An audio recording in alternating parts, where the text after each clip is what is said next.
So I'm curious. So take me through then, yeah, stage three. What were some of the big aha moments there and insights, mistakes, anything you want to share?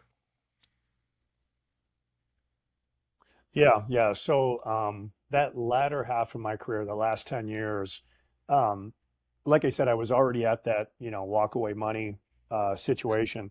I And love the company that I worked for, I was there for quite a while. I was there for 13 years. And it was in startup phase, I would say, at the start. And to give some context, when I started the company, I had like the whole East Coast and the whole Northeast as my territory, like the whole thing. And of course, it was New York, New Jersey, maybe a little Philly, and some Virginia, D.C., which is a little bit more, federal public sector type stuff. But it was really those three areas was where I focused, that tri-state kind of bucket. And as time went on, when I left, there was an entire team. There was a VP over the region. There was a general manager over that VP, and then there was X number of salespeople, and then me. So in the early days, we were literally blazing a trail, and it was fun in some ways because I go hunting a lot in my personal life, and it's kind of the same thing where it's the wild wild west. You're trying to figure things out, and we all were helping each other with how do we do this on this deal, or how'd you get that deal done. And when you have a collaborative situation like that, it's a lot of fun because you're building, great relationships. And fast forward to today, I still keep in touch with a handful of those people that are, my good buds. And we take trips together every year. Well, not every year, but every other year we take a vacation with our significant others and just do a fun trip. Because those relationships you build are very, very strong when you're in that, we got to either get these deals done or the company's going to shut down, right? Or we're going to miss payroll type stuff. Um, so that was a really, really fun experience that I had. And as I was saying, I didn't have that pressure of, my personal pressure that I was putting on myself of we got to get this done to get to your walkaway number type thing. And in that particular scenario, it was a very good service that we were selling that had tremendous value, and I loved what I sold, and that was one thing that, and it wasn't any trick I did. I really loved the service that we were selling, um, and when you're in a situation where you really like what you're selling, and in some cases love it, that's the Valhalla of sales when you can be in a situation like that. And I remember I still talk to some of those customers, and we'll talk more about it here in a bit. But some of those customers that I've sold to, not only in that job but earlier in my career, I'm going to have them be part of this book that I'm putting together with you, in the sense of talking about their experiences, and then colleagues' experiences and my experiences from a sales standpoint. But that was that last 10 years of my career was really just, it was a lot of fun because we were building something, and it was an all for one for all, which sounds cheesy and hokey, and it was in the early days. Then it got to be real company and such. But in those situations, if you can find that where you're in a early startup type situation where it's either going to be a home run or it's not, right? There's very little mid ground on it. But and every company has sales challenges and things like that. But it's a lot of fun when you're in that situation where you're working with colleagues and everyone's kind of on the same page, and it's all about sales, right? You got to get your deals done, and literally everyone's lives depend on it at the company to survive. So once in that particular situation, because I had that, in the back of my mind, hey, something happens, the company shuts down, me and Judy are going to be just fine, right? My wife, so, and the kids. So that's when I really like turned up the jets, in the sense of um, I was able to, not only was I very successful in that role, I was able to help others be successful. Like some of the younger people that were doing the cold calling and such. Three of them that were my direct people, they've gone on to become account executives and very successful. And they're like, "Dude, I do what you do, and that's why I'm selling stuff." And it's kind of fun, to hear that. And in my early days, in kind of that, I guess, first 10 years, there was a guy, and I never forget this because he was a California guy, and I was in Chicago, and he came into town and he said, He said, Nate Teske, you know what I do with my team? And I'm like, what's that? His name was Mike Potter. I still remember his name.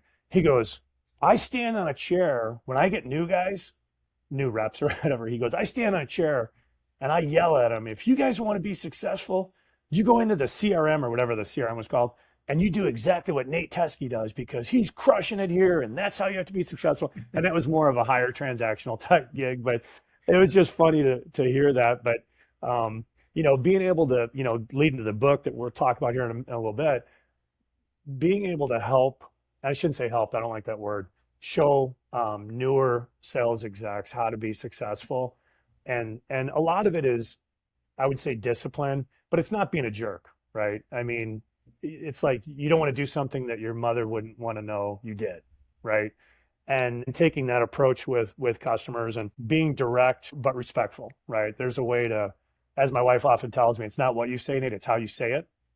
You can say something that's, direct and firm, but in a church-like way, not, in an aggressive, hey, you're a dumbass way. But in that in that last 10 years, that's when I was really able to turn up the jets. And the thing that I would find that I found was every sales job that I've had, you have a sales kickoff or sales meetings, and you have the CEO or whoever the executives are. They're doing their strategy and vision and such. And then you got like your product people, then you got your marketing, and then you got whoever else.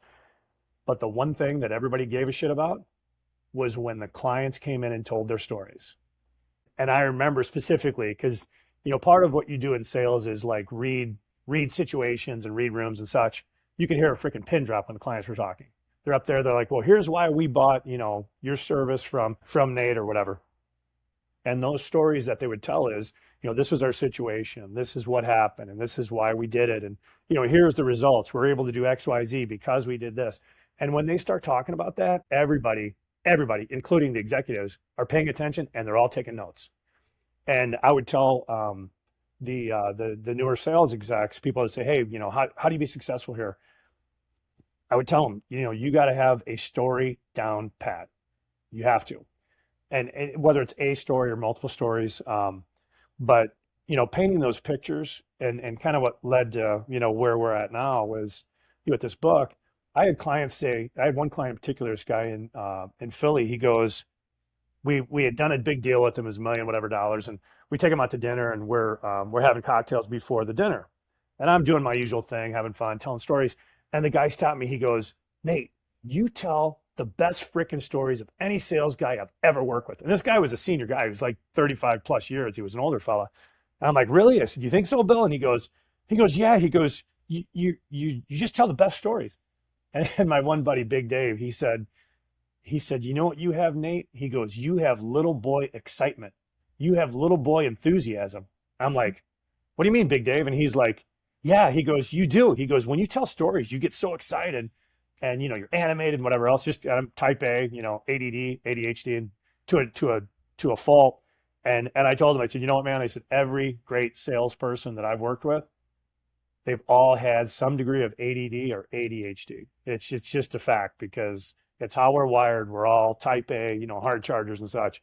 But back to my point of telling stories, the better you tell a story about a customer situation and relate it to that potential customer, obviously, the better you do with that, that's what they remember. They don't, they care.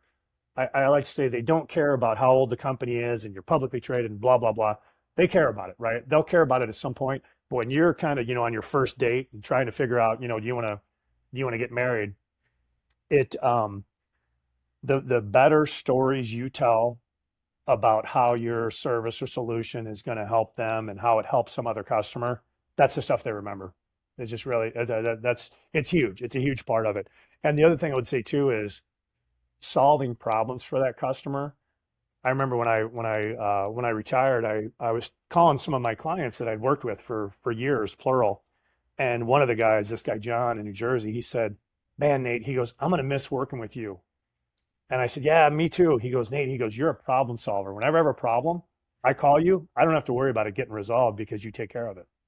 And I was pretty proud of that because If you're able to do that and do a good job for your customers, they will never forget it. And that's leading to, what we're working on. I've already talked to a couple of my old clients. I'm like, hey, I'm writing this book and this is what we're going to be doing. Would you like to be part of it? They're like, absolutely. However I can help, let me know. And that's pretty cool because I don't think, well, I shouldn't say I don't think. That's hard. That's very hard to do, right? Where somebody that you have sold to not only will work with you again, but be willing to spend time working on a project that does nothing for them, frankly, right?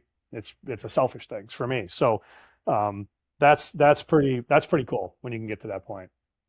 But telling those stories, man, it's huge, and you know that from our discussions in the past is that's how deals get done. If you can tell good stories about how you're going to help them and relate it back to their situation, it's a home run. Yeah. Well, it's fun that you mentioned that because I'm a huge believer in storytelling. In fact, I've got a workshop, a three-part workshop I developed just on storytelling because the reality is it's exactly what you said. If you're telling a good story, somebody's going to look at you and they will be thinking to themselves, wow, if Nate can do that for them, think what he could do for me. And if that's not going to come Yep. across when you're just doing this laundry list of, oh, and we do this and we do this and we've been around for all these years and this is my title. Nobody cares. But the story is what Yep. gets them to really think about.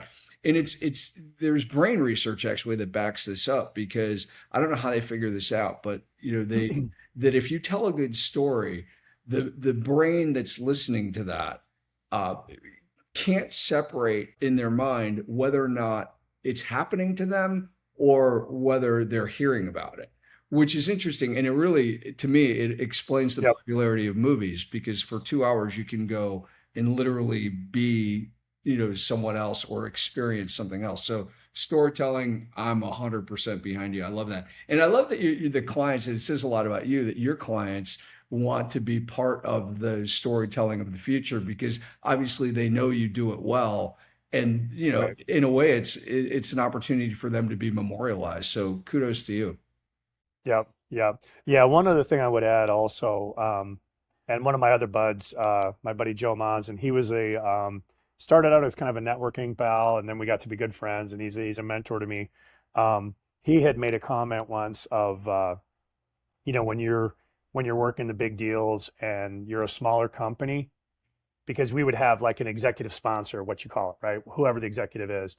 And you got to have a good one, right? Because if you get a ding dong executive sponsor that doesn't know the game of sales, your deal goes up in smoke. And you figure those out pretty quick, right? And I remember he said, he goes, customers expect that executive, whether it's your president or CEO or whoever, to be involved in the deal because you are a small company, right? This is when you're in a more of a startup type situation. And the customers expect that because they want to know if they have a problem, I'm calling the president and I'm going to chew them out if there's an issue, right?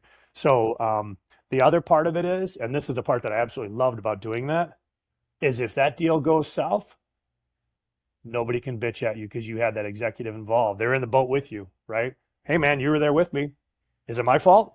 Yeah, it is my fault because I'm a sales guy. But is it my fault that the deal didn't happen? So, but the other thing that I found too is having those executives directly involved. You have to do it because A, it's the right thing to do, and nobody trusts salespeople. Just say it, right? It's a fact, right? Everyone in the back of their mind, yeah, they may like me and trust me, but Nate's a sales guy, he's full of shit. That's kind of the, whatever, the stereotype.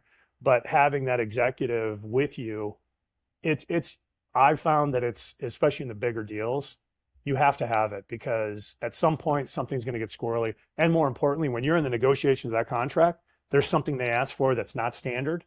If that executive is invested in that deal with you and they're also in the boat rowing, they're going to get it done and get it pushed through, right? And that's another key point of those bigger transactions.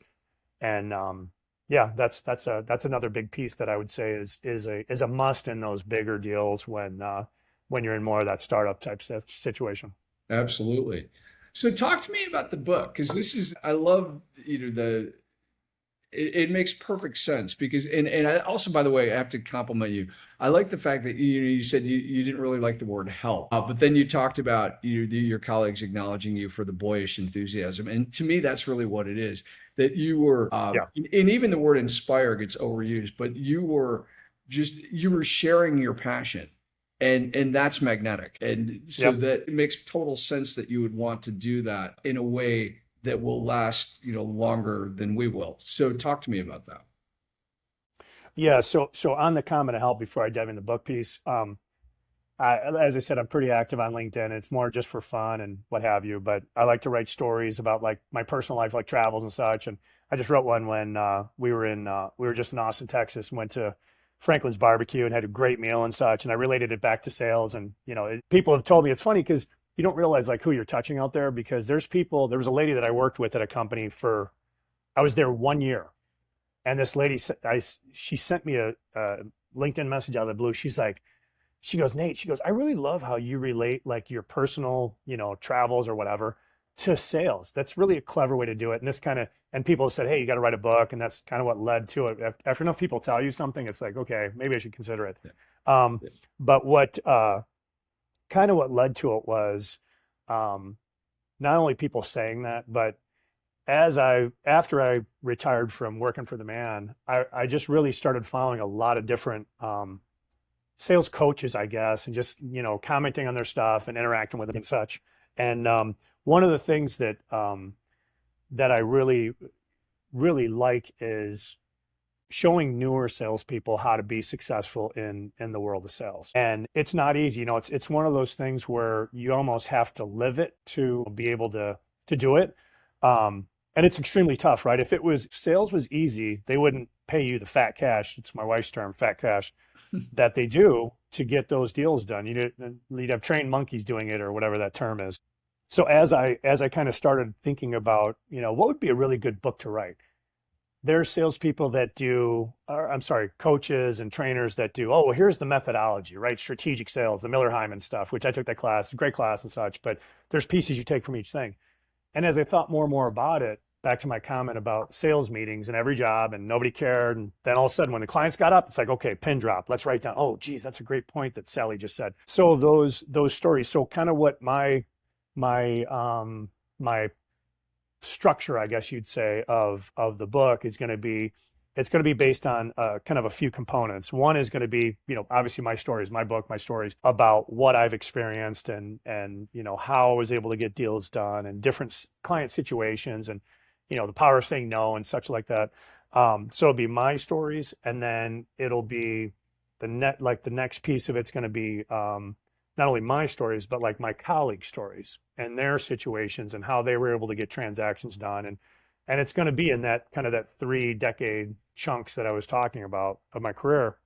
I kind of call it like, the early days and then like I don't know if the right word is maturation, but when you kind of mature in that second 10 years and then the third 10 years is like, okay, let's turn up the jets before we hang it up and let's just go, be a Viking out there and just rape and pillage, or not the right term, obviously, but you know what I mean? Yeah.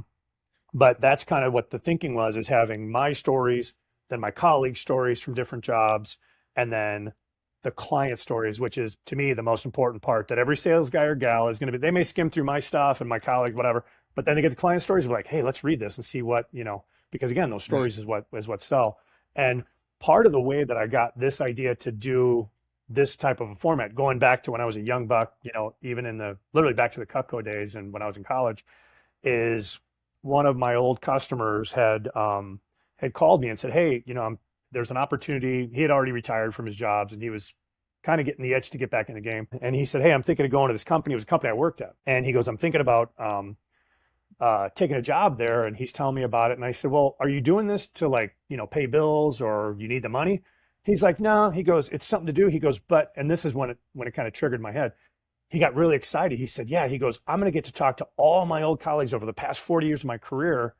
And because it was like a sales ambassadorship or whatever you want to call it, where he was going to help get meetings scheduled with all the executives he's worked with over his 40-year career. And he goes, I'm super excited about that, right? I get back in the game, get to talk to my old pals. And I'm thinking, wow, everyone's so busy, right? And especially salespeople, they're, we're all ADD, let's focus, on the goal. And I'm thinking to myself, if I can go back to like even like the 90s, right? I know I look pretty young, but I've been around for a while. Going back to those days and being able to talk to those colleagues, in some cases I haven't talked to for 20, 25 years, right? That to me was like, this is gonna be fun, right? Yeah. And as I told you, I'm doing it kind of around my travels, or I mean, I'm traveling now, but I'm doing it around my travels, and I'll squeeze in the time when I need to. But I'm excited about it, and and if you're not, that's the other thing I would say about sales. You can't fake excitement, right? You Yeah. can't fake enthusiasm and being jacked up. You can't train it, right? You either have or you don't. And one of my really good buds, he's a great friend. We take trips together. He's actually coming out to visit in a couple of months. He and his wife, his name's Andrew Neville. He said, Teske, you have another gear that I just don't have. And I'm like, it's kind of funny because I'm wrapped pretty tight and it's just how you're wired. Um, but it was funny for him to say that because to his point, you can't train someone to have that additional gear Yeah. in order to be successful. And the other thing I would say too is I think people like to be around people that are fun to be around, right? Yeah. Excitable, enthusiastic.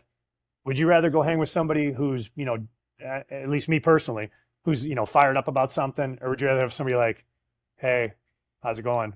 Yeah. No, I don't want to hang with that person. I want to be with people I want to be with winners, right? People that are successful and have fun and like to do things as opposed to, bitch and complain. Exactly. You can't bore people into wanting to partner with you. Yeah.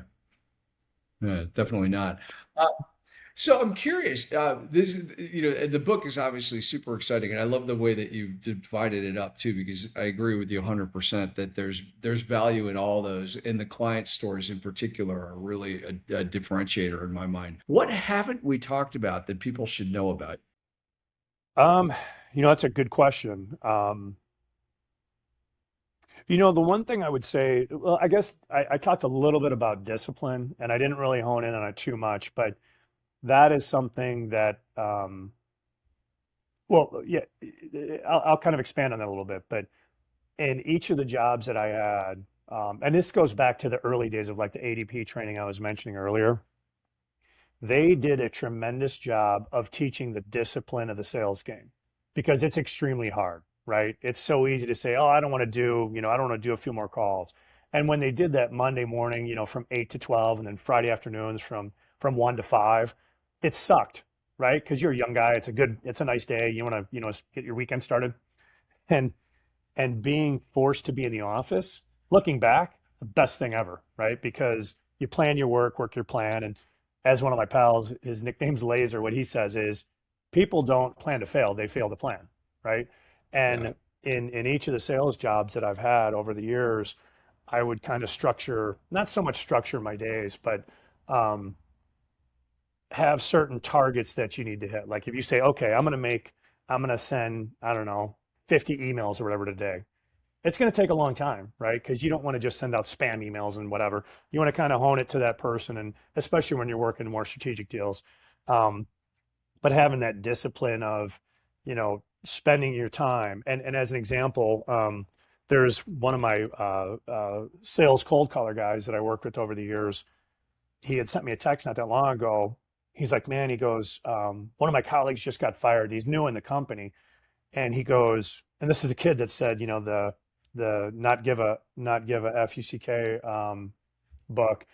He said, well, this guy just got fired. I'm only 6 months in the job, and I'm still getting my deals going. And he goes, this is what I'm going to do. I'm going to work 10 to 12 hours a day, and I'm going to work 4 hours on Saturday and 4 hours on Sunday for the next 2 weeks and do just a blast, like a whatever you call it, just like a sales blast.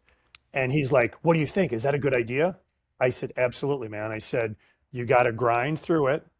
And I told him, I said, if they fire you for not selling and they see you doing all that stuff, I said, they're idiots. Because eventually, when you're working that way and you're doing the right things, the success is going to follow. Sometimes it doesn't happen right away, right? It's a delayed gratification thing, like my old work buddy Dave Aikman used to say in the mid '90s when we worked together. And having that discipline, you can kind of see who has it and who doesn't. And in most cases, people that have been around for a while, they have it, right? It's Yeah. just in part of their DNA. Um, and it doesn't always work, right? You can be disciplined and work hard, and if the deals aren't happening, you're going to get whacked, right? It's just a fact. So, um, but that's a very, very, very, very big piece of it, in my opinion, is having that discipline to do what you say you're going to do. And if you tell somebody you're going to call them on Tuesday at 10 a.m., you're going to do it. And actually, one of the jobs I had, um, my last job, actually, when I was interviewing for it, I had three different jobs like that I was pursuing. One of them was going back to a really large tech company that actually Ross was at the time. He was trying to recruit me to come back to the division he was in, it wasn't my gut feel type thing that it was the right one. And then I had another company that was a competitor to that old gig, and then I had the one that I ended up going to, and I already had two offers from those other companies, and the third one was the place I'd end up going to. And I remember talking to the guy, and I said, "Hey, man," I said, "what are your thoughts? Are we ready to move forward?" And he's like, "Well, I'm working on such and such, and I need another day or whatever." And I said, "Okay, when do I need to call you back?" He goes, "Well, call me tomorrow at 5." And this happened a couple of times, by the way, where I had to follow up with him because he's busy, everyone's busy, et cetera. So I remember I called him at like 4:59, and after I got the job, he said, "I distinctly remember you saying, 'When do I need to call you back?' And you pinned me down. You would not let me off the call until we had that next time scheduled when you're going to call me." And he goes, "You better believe that I knew you were going to call me." Right. Because I'm like, and it was somewhat of it wasn't a fake pressure thing. It was legit because I'm like, "Hey, man, if we're going to move forward, we got to go. Right. If you don't, I'm going to go to one of these other companies," which was a little bit because I really wanted that one, frankly, but I didn't let him know, obviously. And I kind of a little bit of a Jedi mind trick of I shoved it down his throat in a very professional, business-like way, but I didn't let up. And he loved it and he still remembered, like to this day, I still keep in touch with the guy. The name's Kevin. And he goes, "I'll never forget when you did that because you wouldn't let me off the hook until I said, 'Let's talk at such and such time.' And he didn't say force me to make a decision, but it's almost like, like a Godfather thing. Give them a deal they can't refuse type situation. You kind of paint them into a corner, but in a very professional, business-like way, because again, back to the respect for time. If we're going to do it, let's go. If not, let's move on. Right. Exactly. And I want to go back to the story you shared just now about the guy who was asking you if it was a good idea to take the approach he was looking at.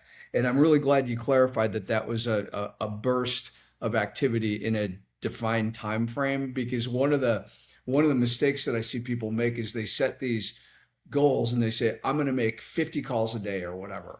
And the problem with that is that Yeah. the minute you've set an unattainable goal and you don't hit it, the only thing that's left is to beat yourself up. That you're much better off setting a goal That's that's right. achievable. Where you're not going to be feeling bad about Hmm. yourself if you do. But a short burst of activity is different, and that's why when you were describing it, I was thinking he was saying he was going to do that like forevermore, and I thought, wow, you'll be in a hospital in 2 months, but for a week or 10 days, great. Yeah. To that point, you want to, the only caveat I would say to what you just said is you want to have a goal or a target that is a stretch. Like, they have Yeah, like as far as like the employee ranking or ratings or whatever, where you have, needs improvement, satisfactory, and exceeds, or whatever the, HR thing is. You want to have like the exceed target all the time. And, the Steve Earle has a great song. He's got a song called "I Ain't Ever Satisfied." And hmm that's me to a T because I could close a big deal and it's like, okay, what's next? Right? You're happy about it, but like I just read this the other day, Super Bowl winner, the Super Bowl, high or whatever you call it, it's 48 hours. After 48 hours, you're back to the grind. Okay, it's 48 hours, it's done. Let's go look to next year. And that's how, to me, you only have so much time in life. And to me, I always was like, not looking at the next thing, but kind of looking at the next thing in the sense of, you got your deals going and they're not done until they're done, obviously, fully executed, not even signed by the customer. Because that's happened before too, by the way, where I had gotten deals signed from the customer and it's the wrong contract. Oh, And you got to say, hey, you got to do the one. I just sent you the one that we sent you 2 days ago. You signed the one from last week, stuff like that. So it's not done until it's done. And actually, I got to tell a quick story on that one. So in I think it was early 20s, 2010s, I was working on this deal, and the deal that I was working on, it put me over quota, which was President's Club, by $42,000, and it was like almost $1 million deal. So I'm working on it and stuff, and the client was we're going back and forth, and we had it ready to go, and it was December 31st, And I'll never forget this because it was a nice day. We're at my lake house with my family. My kids were little. And they're like, Dad, let's go outside. You know, we want to go shoot guns. And I'm like, boys, I said, Dad's working on something. Let's wait until I get it done. And at 2:30 Chicago time, the guy calls my boss and he's like, hey, he goes, I didn't want to bother Nate, but we're ready to sign this contract. What do we need to do? And then my boss is like, hey, miracles do happen. I kind of jokingly said, and this is like in the chat. I said, yeah, on 34th Street, not here. And he's like, call me. So I called him. He's like, hey, they're ready to go. So I call the guy back. He sends the contract over. This is New Year's Eve, Rob. He sends the contract over. He leaves. He starts driving home. I'm all fired up, excited. I call the attorney. I'm like, hey, man, is the deal? We good? He's like, Nate, we only have the odd pages. We don't have the even pages. So the fax Oh, didn't, this or the e-fax or whatever it's called, didn't go through. I'm like, oh shit. I said, I'll call you back. I call the guy back. I said, Daniel, I said, you got to go back to the office, bro. I said, we got to get this thing fully done. I said, it's not done. He's like, well, what happened? He goes, or I said, we only have the odd pages. We need the even ones. So he's like, oh man. I said, buddy, you got to go back. Please go back because this means a lot to me. So he goes back and I said, don't leave until I call you back. So he goes back to the office, sends it through a second time, called the attorney who was in California. He's like, yep, it's all there. I called him back like 20 minutes later. He's like, okay, we're good. I said, thank you so much for getting it done. And he goes, Nate, he goes, why did you have to get this done? I said, you know what, man? I said, this gets me and my wife a trip to a really kick-ass place. And I said, I really appreciate you getting it done. But the point of that is it ain't done until it's 100% done and fully executed because, the one more point I'll make to that is attention to detail. yeah. You got to be on top of your stuff. It kind of gets back to the discipline thing because people I've seen be loosey goosey with stuff. And it's like, man, when you're in the tornado with that deal, you move heaven and earth to get it done until it's done. Right. And then, you shove everything out of the way and back to the accountability thing and making sure you hold people accountable and stuff like that. Yeah. Well, I'm super excited to be collaborating with you on this book because well, also, I know selfishly, I know I'm going to learn a lot too.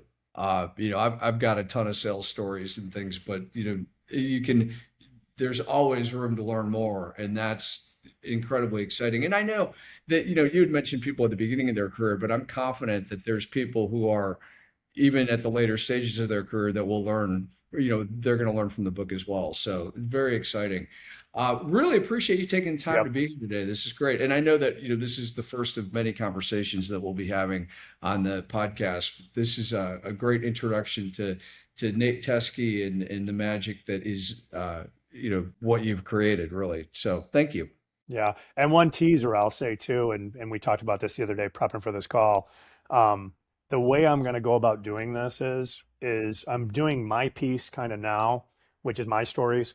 But as time goes on, you and I are going to be talking to some of these people, like my past colleagues and like the past customers. And what I'm really stoked about is it's not just plain old Nate Teske, right, that you're going to hear from because I'm just me, but hearing from a bunch of other people. And in many cases, this is going back to the 90s, right? Where everybody was young and now fast forward, we're all doing different things in our lives. But I'm excited about not only talking to those people, but hearing their stories from over the years, that reconnecting like my old client I was telling you about was doing with his gig, going back to my old company. And I'm just excited about it because it's fun to hear those stories. And I know full well it's going to help, like you said, it's not only going to help the younger, I don't like to say younger, because I just don't like that term.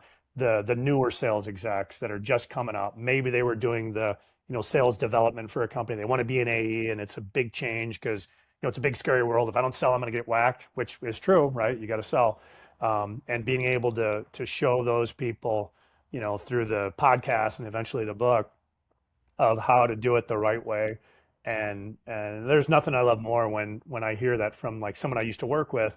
They're like, man, I'm successful because I'm doing what you're doing. It just makes you feel good, right? Because Yeah. you're kind of passing it on.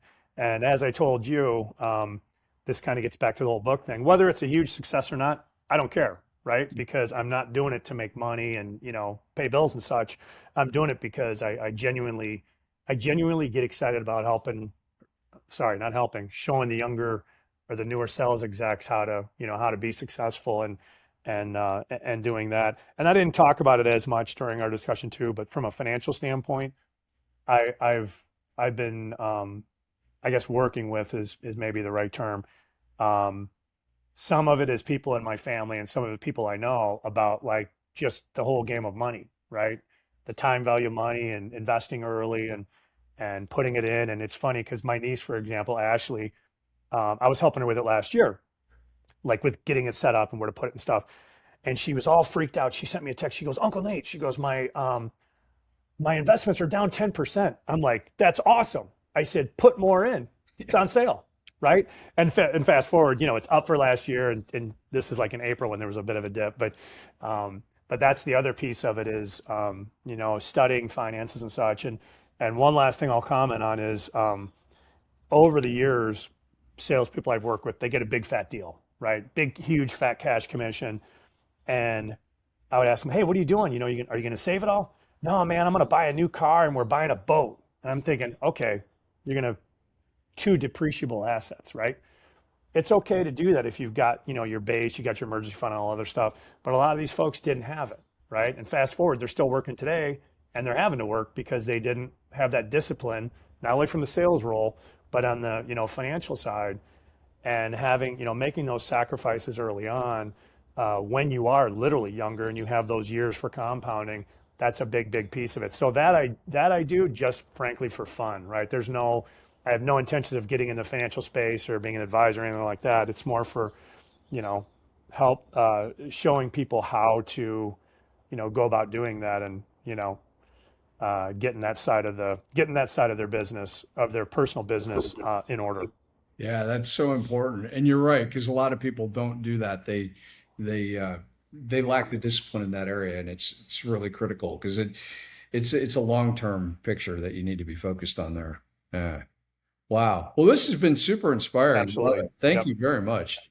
Yeah, very great. To be continued. Sounds good, Rob. Thank you. All right. That concludes this episode of the Rob Sullivan Productions podcast. Our producer today was Aldana Aristizabal. She is also the creative inspiration behind it and our SEO person. And I would encourage you, if you got value out of today, please hit the like button, subscribe, let people know about this. We'll be doing additional interviews with Nate, with some of his colleagues, with his clients, sharing an enormous amount of sales wisdom. I already know a few of the stories that will be shared. And I am here to tell you, if you're in sales or even if you're just somebody who wants to be better with the meetings that you do professionally, you'll want to tune in. Thank you.